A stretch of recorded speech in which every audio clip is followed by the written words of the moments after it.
కాకినాడ పోర్టులో వాటాల బదలాయింపుపై కేసు నమోదైంది. కాకినాడ సీ పోర్ట్స్ లిమిటెడ్ యాజమాన్యం కేవీ రావు ఫిర్యాదుతో సిఐడి కేసు నమోదు చేసింది. తప్పుడు ఆడిట్ నివేదికతో బెదిరించి వాటాలు అరబిందోకు కట్టబెట్టారని కేవీ రావు ఫిర్యాదులో తెలిపారు. ఇక ఇదే అంశానికి సంబంధించి మరింత సమాచారం మా ప్రతినిధి అనురాధ అందిస్తారు. లైవ్ లో అనురాధ.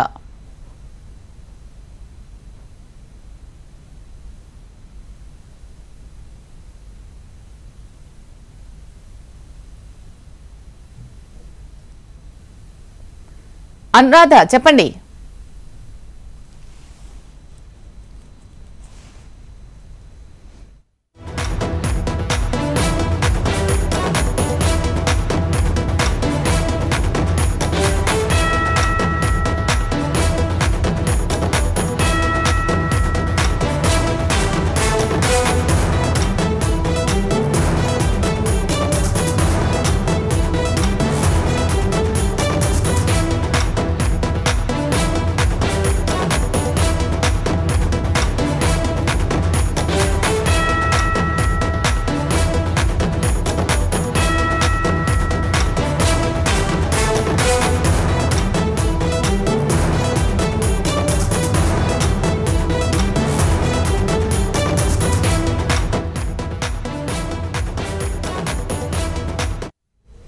కాకినాడ పోర్టులో వాటాల బదలాయింపుపై కేసు నమోదైంది. కాకినాడ సీ పోర్ట్స్ లిమిటెడ్ యాజమాన్యం కేవీ రావు ఫిర్యాదుతో సిఐడి కేసు నమోదు చేసింది.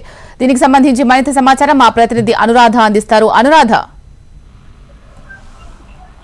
కాకినాడ పోర్టుకు సంబంధించి మొత్తంగా ఈ వ్యవహారం అంతా కూడా రాష్ట్ర వ్యాప్తంగా కూడా సంచలనానికి కేంద్ర బిందువుగా కాకినాడ సీ పోర్ట్ అనేది ప్రస్తుతం ఉంది. అయితే ఈ కేసుకు సంబంధించి ఏదైతే సీ పోర్ట్ యాజమాన్యం కేవీ రావు ఫిర్యాదుతో ఒక్కసారిగా సిఐడి తన ఎంక్వైరీని షోరూ చేసింది. ఆ ఎంక్వైరీలో దర్యాప్తులో భాగంగా అరవిందో కంపెనీ వాటాల బదలాయింపుకు సంబంధించి అక్కడ ప్రత్యేకంగా అరవిందో కంపెనీ మీద కేసులు అయితే కూడా నమోదు చేశారు. దాదాపుగా 420 కేసుతో పాటు మరొక 8 సెక్షన్ల కేసుల్ని ఇటు ఎఫ్ఐఆర్ కూడా నమోదు చేయడం జరిగింది. ముఖ్యంగా ఈ కేసుకు సంబంధించి చూసుకుంటే కనుక ప్రధానంగా ఈ కేసులో 2014-19 అప్పటి ప్రభుత్వ హయాంలో సంబంధించిన వాటాల బదలాయింపు అంటే 22% వాటాల బదలాయింపుకు సంబంధించి ఏదైతే తప్పుడు ఆడిట్ రిపోర్ట్ తో ఆ వాటాన్ని బదలాయింపు చేశారో అరవిందో కంపెనీకి బలవంతంగా బదలాయింపు చేసిన ప్రక్రియలో దాదాపుగా వేలాది కోట్ల రూపాయలు చేతులు మారాయి అని చెప్పి కేవీ రావు తన ఫిర్యాదులో తన స్టేట్మెంట్ లో మొత్తం ప్రూఫ్ తో సహా ఆ స్టేట్మెంట్ ని ఇవ్వడం జరిగింది. దీంతో అక్కడ ఒక్కసారిగా ఆయన స్టేట్మెంట్ ని ఫోటోగా తీసుకొని దాన్ని ప్రాతిపదికన సిఐడి ఒక ఎంక్వైరీ దర్యాప్తును అయితే మాత్రం కొనసాగిస్తుంది. ఇందులో భాగంగా విశ్రాంత్ రెడ్డి మీద చాలా అభియోగాలను ఆయన చేయడం జరిగింది. ముఖ్యంగా విశ్రాంత్ రెడ్డిని A1 గా, అలాగే ఏదైతే విజయసాయిరెడ్డిని A2 గా, ఆయన అల్లుడు శరత్చంద్రారెడ్డిని A3 గా, శ్రీధర్ అన్నతను A4, అలాగే అరవిందో కంపెనీకి సంబంధించిన డైరెక్టర్స్ కి సంబంధించి వాళ్ళంతా కూడా A5 గా మొత్తం వీళ్ళందరి మీద కూడా కేసులు అయితే నమోదు చేసి ప్రస్తుతానికి ఆ కేసుని దర్యాప్తు అయితే కొనసాగిస్తున్నారు.